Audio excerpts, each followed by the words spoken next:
In today's video, I want to guide you on how to generate a decorative border like this on WordPress. This is very simple.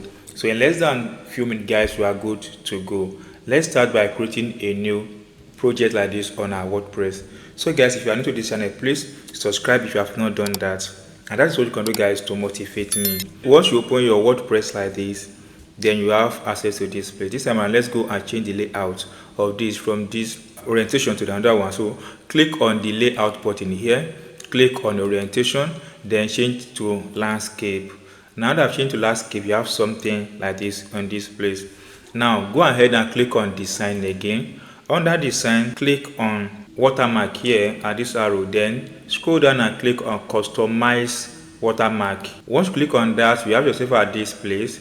Then click on picture, then here select picture, then you must have this picture downloaded on your device.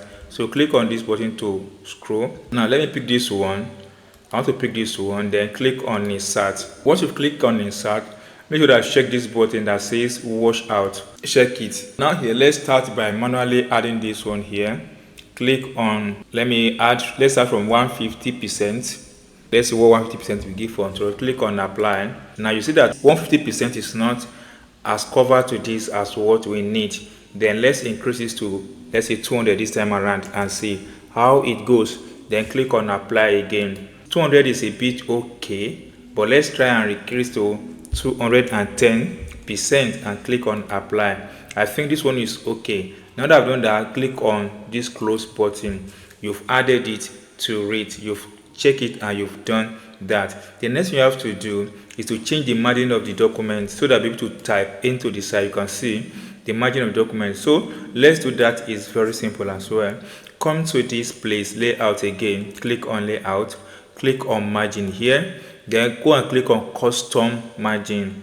When you click on custom margin, you have yourself at this place. Now let's change the margin here. You can see the margin here. So on the top, let's maintain 2. Let's maintain 2 here. Then here as well, bottom, let's pick 2. Then here, let's pick 2 and see what is going to happen. Then here, let's pick 2 as well. Now click on OK. So we have something like this. You can now start typing anything here. So let's as well increase the size of this by going to home. Then you can as well change the size by dragging to this place. So now it means when you keep doing it and you have on that page, it's going to bring out this. This is perfect and awesome. That's all, guys, on how to create a decorated custom border in MS Word using your own divine picture. That's all, guys. If you enjoyed this tip and if you're not subscribed, please subscribe for more updates like this.